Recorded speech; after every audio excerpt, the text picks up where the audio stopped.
welcome to our podcast today on Small Business Horsepower. Your Small Business Horsepower podcast, you can find it wherever you get your podcasts, Apple Podcasts, Spotify, Tumblr. We're really pleased today to have Fred Khoury on our podcast. He has a company called Above Rinaldi Labs. Let me tell you a little bit of how I found him. My wife is in the cosmetics business, and Fred does a lot of work for her present company. I was just out in the warehouse and the lab. I mean, this place is incredible. I just took a great tour with Fred, and that's why I know you guys are going to be very excited today about this podcast. And he was showing me the whole operation. I saw everything from R&D to manufacturing, filling, quality, production control, sales, the whole enchilada. And so I'm very pleased that my wife introduced me to Fred, and I'm going to have him on today's show, Graham. Fred, welcome to the podcast today on Small Business Horsepower. Thank you. Thank you for having me.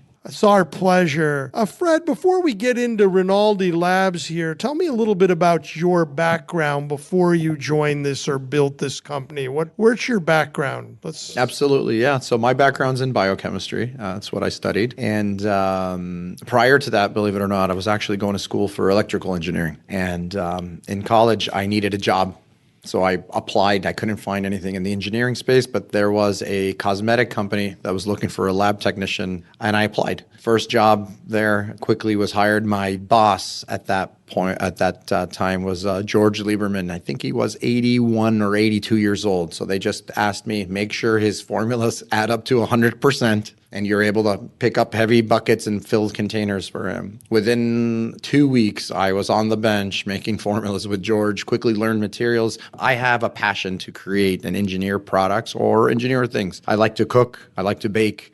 So always intrigued in that. Within the next 2 months, I ended up switching majors, dropped the electrical engineering, and switched majors to biochemistry. So you were still in school while you were doing this? Oh, yeah. Where were you in school? This is at Cal State Northridge. Yeah. Oh, right here next door. Yeah, right? Right down the street. Right down the street. Yeah, exactly. And so you were working, you were studying I needed a college there. job right there, right out of high school and into college. And within a couple of months, I was, switched majors and I basically continued that semester. I had no choice. A lot of it was gen ed anyway. Right.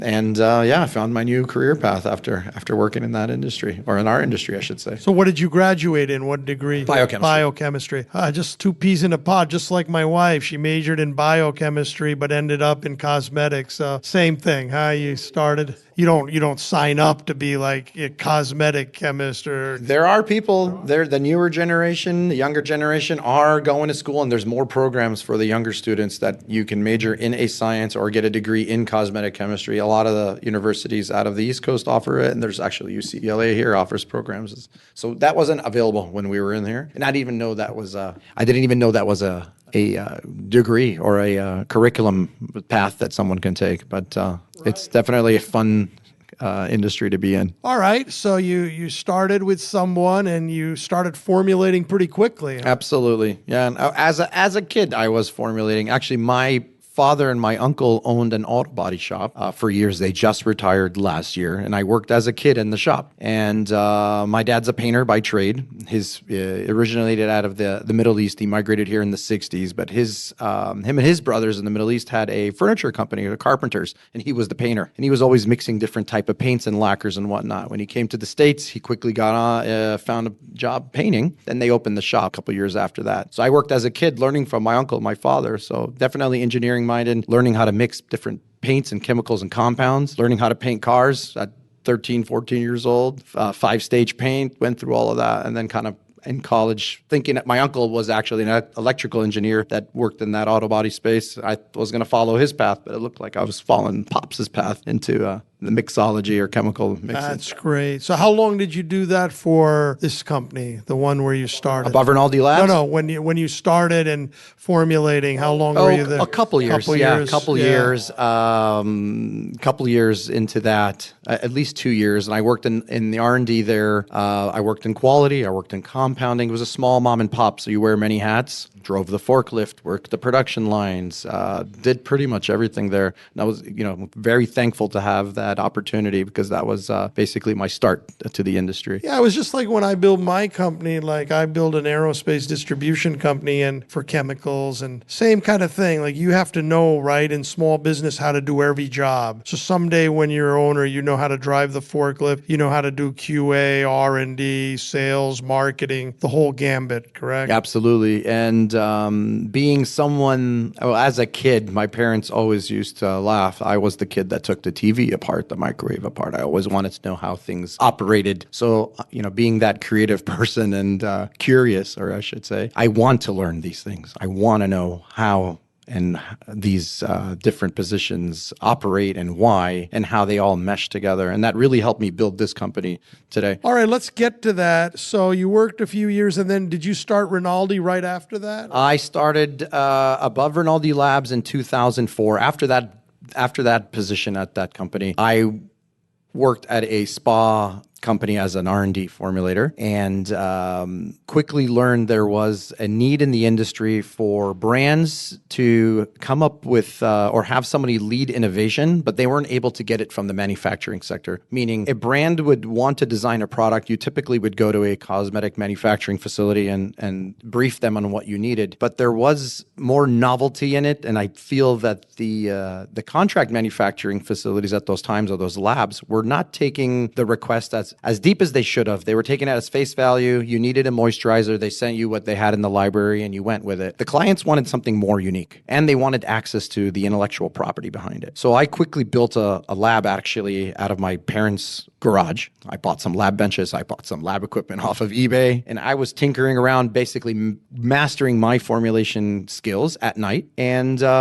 worked on some pretty innovative brands and helped them get to market soon. And then I quickly fell in love with that side of the business. So I was not only working during the day and learning, from a bunch of different talented folks. I was also at my consultancy. Essentially, I was just thinking as more of a hobby, but my consultancy helping these brands get to market with innovation. That is great. Yeah. And so then you started Rinaldi.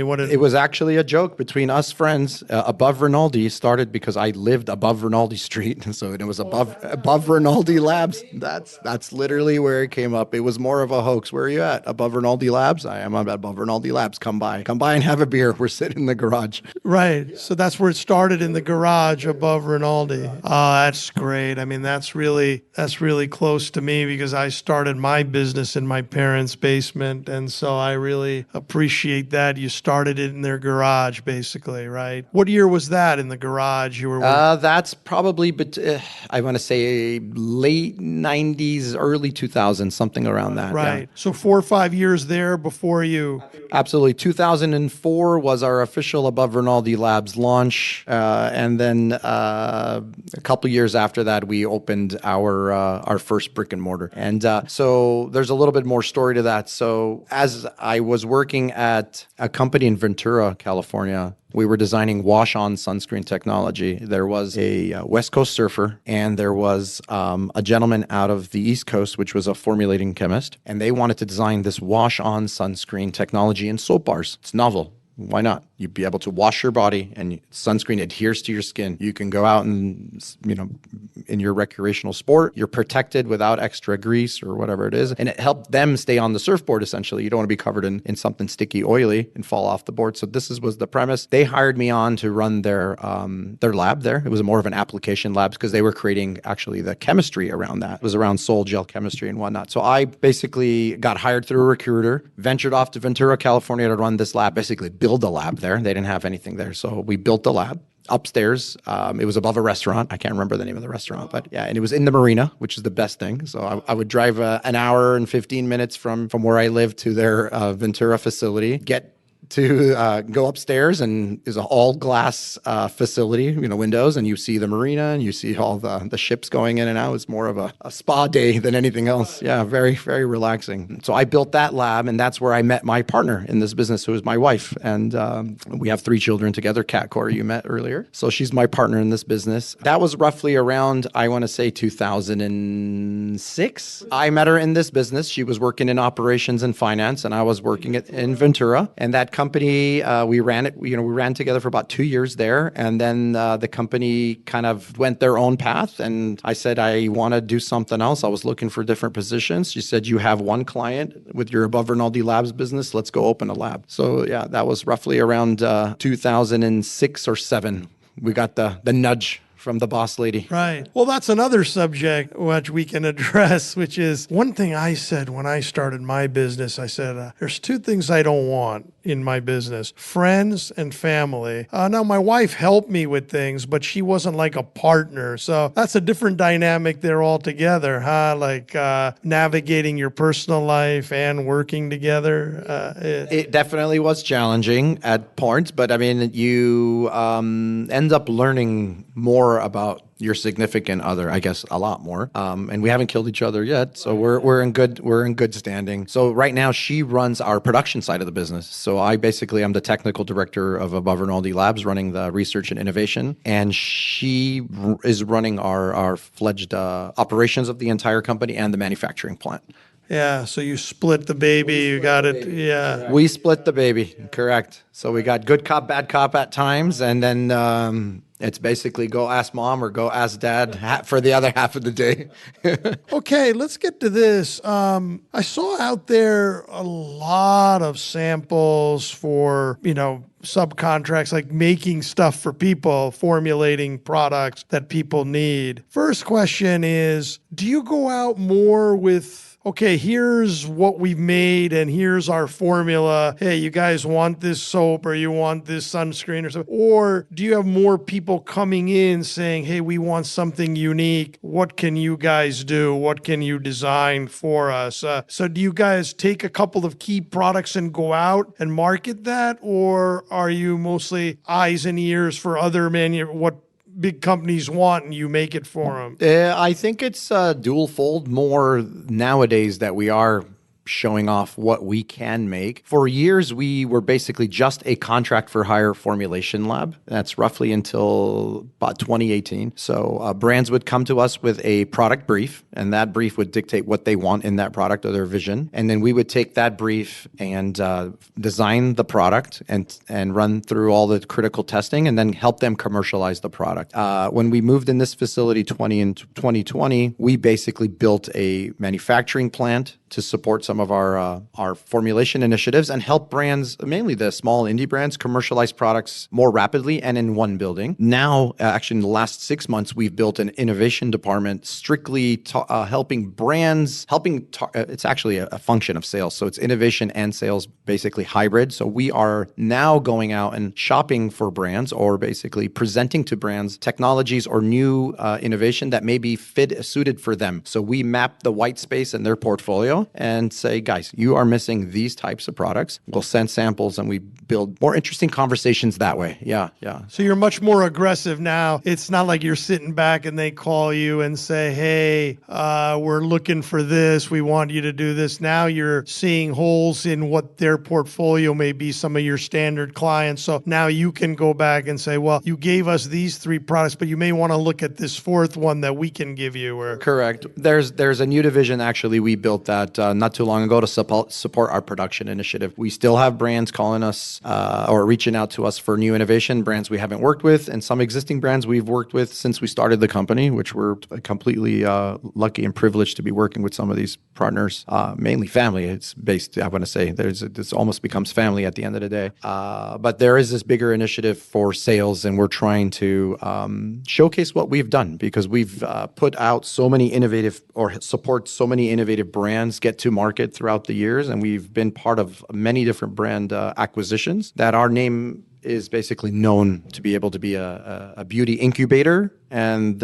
we have a good success rate with those brands that end up converting. And then what I noticed, Fred, is that you do a lot of formulating and you got all kinds of samples. I mean, you guys got to check this out. I mean, it's unbelievable. They got everything from coconut to olive and this and that. I mean, this place is packed with samples. But what I notice now is you're putting a lot more money, or have put a lot more money, into manufacturing. So I was even asking you out on the floor when we were out for the tour, and I appreciate that tour, is what drove you from, that contract formulating / okay, here's your formula, go take it, to the investment that comes now with having machines and filling lines and manufacturing and kettles and to start brewing your own beer, let's say? Absolutely. Yeah, it's a great question. So I had a different vision than my partner on that, but I'll take you through the entire thing. So prior to moving into this facility, which we did in 2020, roughly 2018, we were supporting some small brands with their tiny production runs. So we would be, basically 99% of our business was formulation development, and just say maybe 1 or 2% was supporting these small indie spa brands. We would produce, I don't know, a couple hundred units of this, 500 units of that. That slowly grew to 1,000, grew to 5,000 units. And that took us roughly to around 2020, where we needed a larger facility. We moved in here. My vision behind it, and we were supporting some multinationals at that time as well with their R&D initiatives. I wanted to pull together a pilot facility to help scale from lab to production, but we would do it in a controlled pilot environment and prove that our formulas are scalable. So when those multinational facilities would take it out and they would launch some of these pretty large product launches, and they're producing millions of units each year, that we would kind of iron out and flush out all the bugs when we scale up. My partner had a different vision.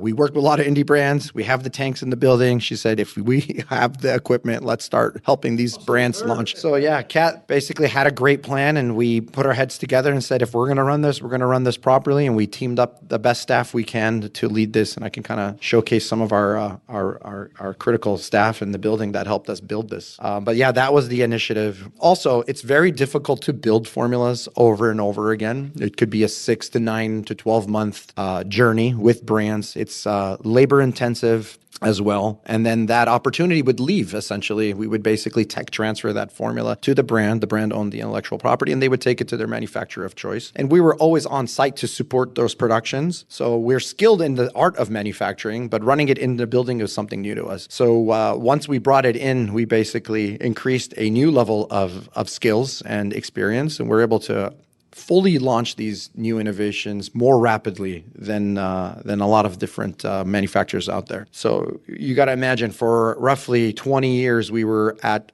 facilities across the nation, and even the globe, I should say, commercializing our technology that we designed in our lab, knowing that it could be scaled at any facility without knowing what equipment they had. That's the art in the formulation, to design something as robust that you can send it to any kitchen, anywhere, to have it cooked. And then once we built the plant, that definitely was the proof in the pudding that our formulas are scalable there. But yeah, definitely the volume in the units is really where the business is, and that's really what pushed us into the production side. And we've made some heavy investments to build on that internally. Well, there's a couple questions that came to mind. I better finish this topic first, the manufacturing part, because you hit on something like some of these big manufacturers are running millions of units. How do you work with that? Because this is a beautiful facility, but it's still limited, right? As opposed to doing millions of units, you're doing thousands of units. But when you work for the big mothership, who your formula may go in millions of units, is that where you have to take a step back and say,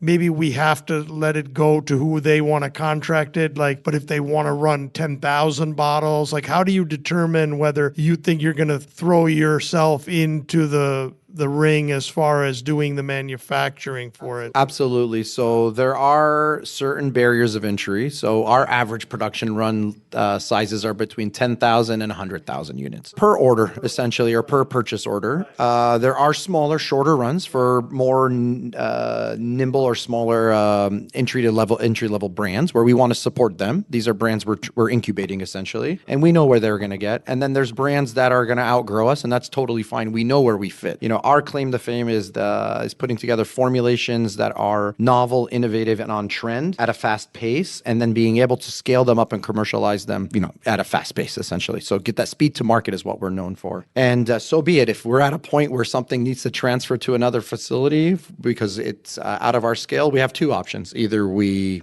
scale up, which we have been doing to support some brands, and a lot of our growth is organic. So as the brand grows, we're growing. But if there's a point where we need to transfer out, we have thousands of other partner facilities where we can get products made at. Yeah. No, you answered my question, because my next question is, where's that temptation? You see the big carrot in front of you, you formulated it, and you know that 100,000 isn't going to cut it. You need 500,000 units for a job, with a temptation to go and grab that. But then you have to weigh, like, how can you scale it up? Do you have the facilities to scale it up? Do you have the staff to scale it up? Do you have the cash flow to scale it up? Do you have the banking to scale it up? And if we scale it up, is it a one-trick pony or is it sustainable? So you have to think about all those things, right? So every time you see that carrot in front of you, you have to make a decision, like, should we chase it or should we let it go? Yeah, those are discussions we're having daily, essentially. Is it a brand we're going to continue to grow with? Are they just here for a short run? And a great deal of our brands that we work with are founder-led. There's something about that, and maybe because we're founder-led, that those brands tend to gravitate to us. We have a different relationship with these folks. They pick up the phone, call us, text us. I'm basically on call 24/7 answering questions, as the founders are generally on call and up and running 24 hours a day. And those are the brands. As if there's a need to grow, we're growing with them and we're making it happen. But yeah, absolutely. And I always tell people, and it's an awkward way to say this, and as we started the lab, we're not the facility that's going to be briefed, or how can I put it this way? We don't want to receive your brief if you're sending it to 3 or 4 other facilities. Then you don't want to work with us. It's totally fine. There's plenty of other facilities that if you're going to brief 4 or 5 other facilities and in hopes somebody's coming in a more novel or whatnot, and it's not about 5 cents or 10 cents here. It's about the quality, the service, the relationship, the fact that we're going to get it done no matter what, and you're not going to miss your lunches is what counts. Yeah. So it's a different client set. Yeah, but when you were talking, I just realized something here, okay? Because you're kind of working, like you mentioned, founders, you're kind of working with people just like you. I mean, there may be big sunscreen companies that put out millions and millions of bottles. Those people probably aren't calling you anyway, because those people they're owned by big companies and they have their own production. They're doing millions of bottles in-house. So they're not even looking to contract out a lot of it. But I have seen a lot of these large companies, because my wife works in that industry, and I see that there's a lot of big companies that don't do it in-house. They contract out. It's crazy. This whole business, yeah. Yeah, it's mainly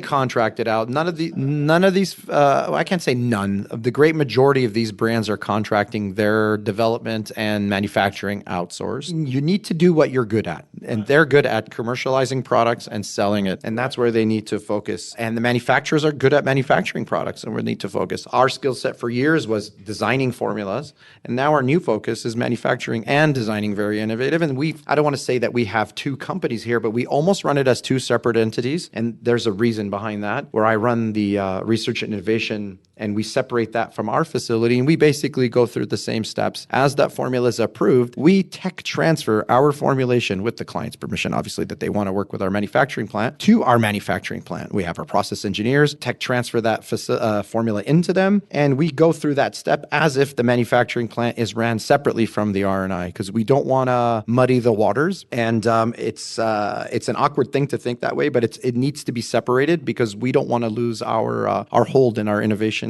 capabilities. That's a great point. So as far as you're concerned, when your R&D side and all that's done, you kind of look at it like, I can either transfer that technology to the company we're working for's other partner, just like I can transfer it to my partner here. Like, you're looking at it like you got to be fair to everybody. We can't just always say, well, let's just put it here. Let's just put it here, because it may not fit here for a certain purpose. So you have to have that in order to keep that relationship with your principals. Yeah. The brands? Yeah, absolutely. Yeah. And it depends on the program. We have different work plans or workflows for that, essentially. So some brands that own the intellectual property outright, their formula is theirs. They can take it anywhere they want. Believe it or not, 99% of the formulations being produced on our production floor are formulas that the brands own the IP straight up. So they're not forced to work with us. They have the ability to go anywhere, but somehow these formulas end up on our lab, whether our pricing is right or the service is there. Obviously, we're in Southern California, and we're not going to be as competitive that somebody in Tennessee, or for example. So there's something there where, brands are willing to pay a couple extra cents per unit to get something that's produced, and knowing that we have the skilled formulators in the building, in a moment's notice they can be on the production floor to solve issues. Yeah, for years people hired us, brands hired us to solve their production issues, and we fly out and solve it. So there's that responsibility we have, and the experience and the know-how, and that's really why brands are coming back to us for that service. I'll tell you the other thing that's on my mind, because I've seen this. I want to talk to you because I've seen this, because I've worked my whole career in the aerospace consumables business. And what I saw was you have this small company and they make sealants. They're qualified, like I remember polysulfide, but there's a brewmaster. There's like a guy or a woman. But it's hard to explain, but I've seen this. Even though these are like aerospace qualified, you sit in an airplane, you can die if these sealants don't work. It's still kind of a place where there's a brewmaster who blends and brews the batch, and somehow it passes these very tight parameter specs. Then what I've seen is bigger companies buy the brewmaster. The brewmaster goes golfing or fishing, leaves. The bigger company takes it over. They bought the formula. They may have it right in front of their face, and they've got bigger production lines, bigger facilities. But what I've seen myself is somehow it takes they don't do it, or there's a frustration, or they eventually get it, but it takes a long time for them to be able to brew it. So it keeps failing testing. So it's kind of interesting, like even if you have the formula, and I've never seen the formula, that there's a kind of brewmaster has a certain skill set to put it together. So I wanted to see if that relates to your business, and then how do you handle that? Because your formulator there is like a brewmaster can sit there and take the olive and the coconut and mix a little bit of this hydroxide and the whole thing. But now if you send it to another contract manufacturer out there, even though you transfer the technology, there's probably a process where they may not get it exactly the same, or that doesn't apply in your space. Oh, it absolutely applies. It's a blend of art and science. It's not just science. Well, for example, anybody can take a recipe. I'd say a recipe for chocolate chip cookies, right? I bake. So yeah, I can write you the recipe and even write the directions, but there's certain visual cues, there's textural cues, there's taste cues in baking, obviously, that as you're prepping your dough, that you would know you would have a good batch of it. Same thing applies in majority of the sciences as well. A formula is just a formula. It's the art of how to blend these compounds together, and that's only one. Is the next art is manufacturing, which includes the compounding of the ingredients, how to batch them in the kettles, timings, and doing making that having that take place on an industrial scale. That's another art form as well. So all the formulas that we create, essentially, if they're not being produced internally, we are jumping on a call.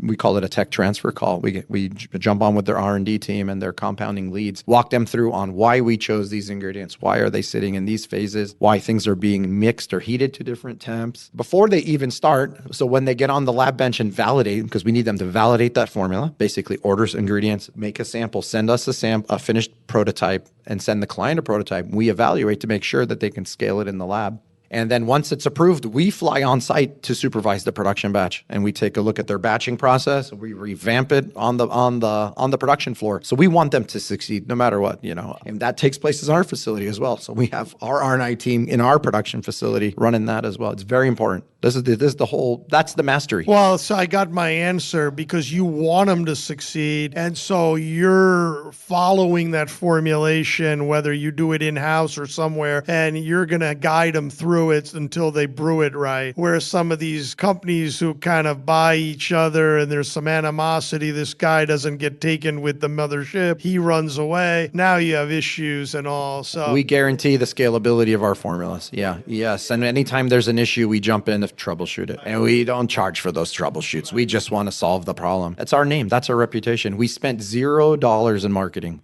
Since I started, zero. Maybe we've done a couple Google pay-click things just to screw around. Zero. Our marketing is done through word of mouth, supporting product product developers, consultants, brands, just doing right by people, being there, just making, at the end of the day, you want to succeed and we want the brand to succeed because for me, it's more of the art of to create something and then having it come to life is my passion. It's not about the money or whatever it is. We could have been a lot bigger, a lot faster, or way faster, but it's more about the art of getting something made, whether it's a personal care product or building a relationship with somebody or making somebody lunch or whatever it is. It's that smile, that customer service aspect. That's what really, really matters to us here. Yeah, we want to do right by people. By the way, you're listening to Fred Khoury today.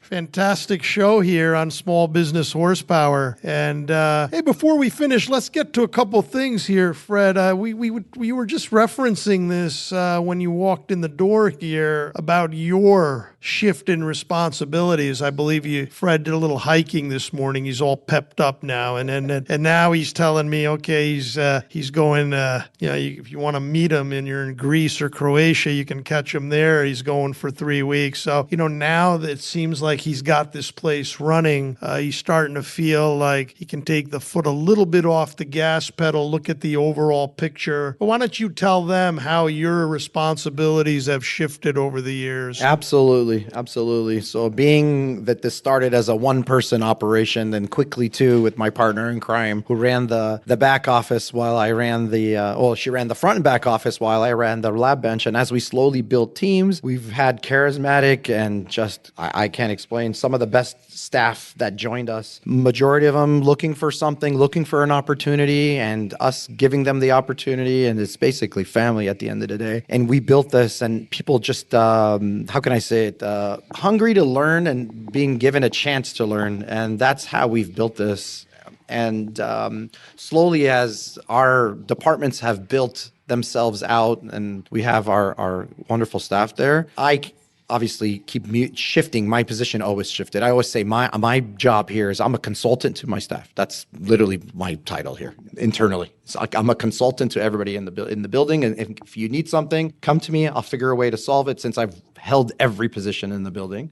So recently I built actually a colleague in the company, pulled her out of one of the departments, and we built an innovation segment to kind of help the speed to market, which is something that's really important here to be able to drive more business. Traditionally, when we receive a product request, for example, let's just say you wanted a lotion to be made, we would send you a brief template. You would fill it out with your wish list. I want it this and that, smell like this, and emulate that. And we would run it. So we're calling that long run development. So it's like you have a wish for something to be developed and you're going to launch it, let's just say fall 2026. So that was the client we served for years and years. And we still do. It's a big part of our business. But there's also brands that come in, hey, Fred, I'm looking for a cleanser and I kind of want it in the next month or so. What do you got in the library that's cooking up? Well, we don't have library formulas, but I may have some innovation technologies that we've been tinkering around between projects, trying to learn what new materials do, or if there's a cool, interesting technology on the market, look on how to match it and then improve on it because some other novel formulator came up with a new technology and we admire it and we want to learn more about it, being inquisitive people that we are. And then how do we advance it? So we have now a texture library of speed to market, as we're calling it. These are formulations that have been through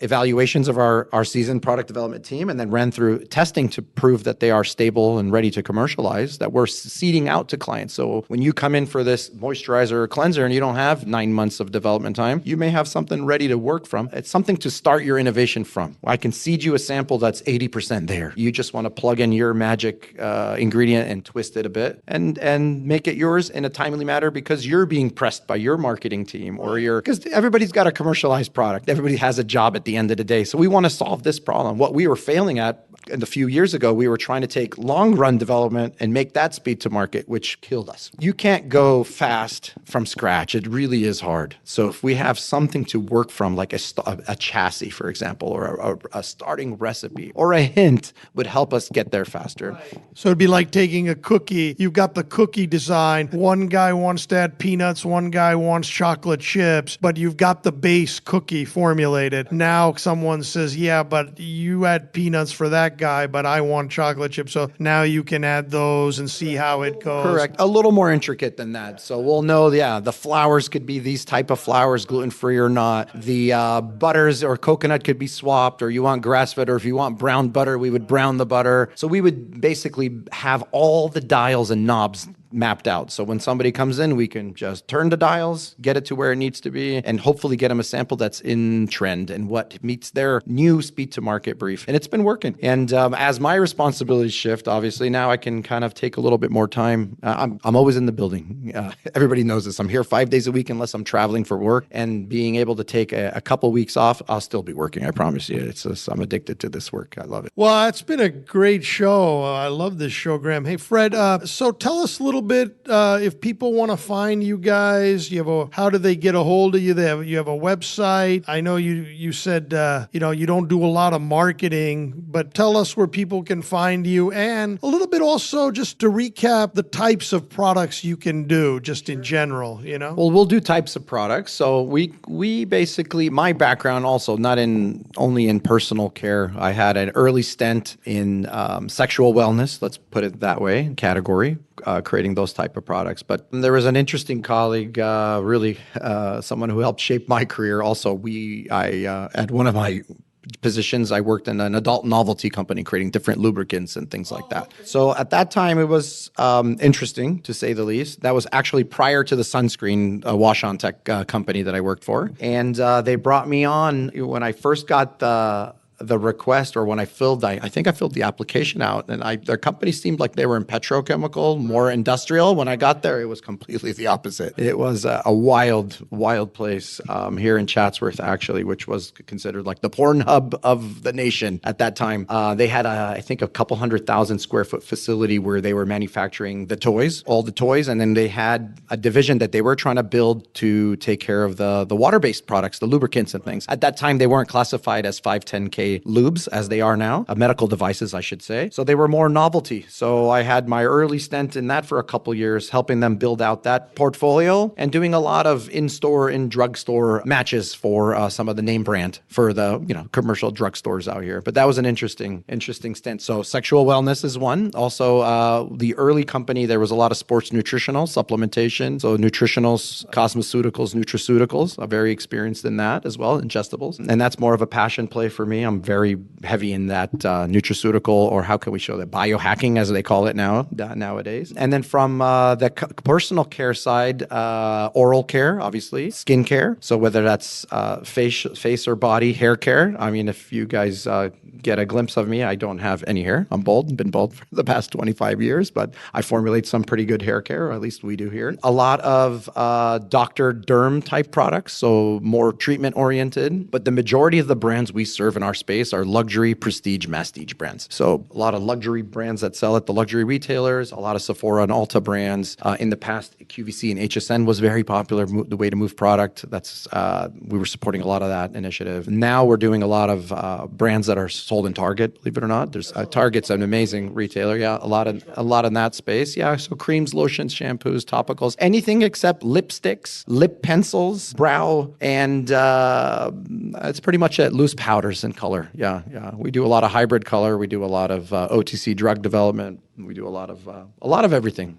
Usually we don't say no because we want to learn some new technology as well. And you have a website or some way people can reach you? AboveRinaldilabs.com. You can find me on LinkedIn, Fred Khoury, also known as the Fit Formulator. That's pretty much it. Yeah, we're around. Well, Fred, we really appreciate you coming on Small Business Horsepower, and we'd love to have you back on the show again. Thank you for coming on today's show. Thank you for coming out and touring the facility and spending time. Oh, it's our pleasure. Thank you.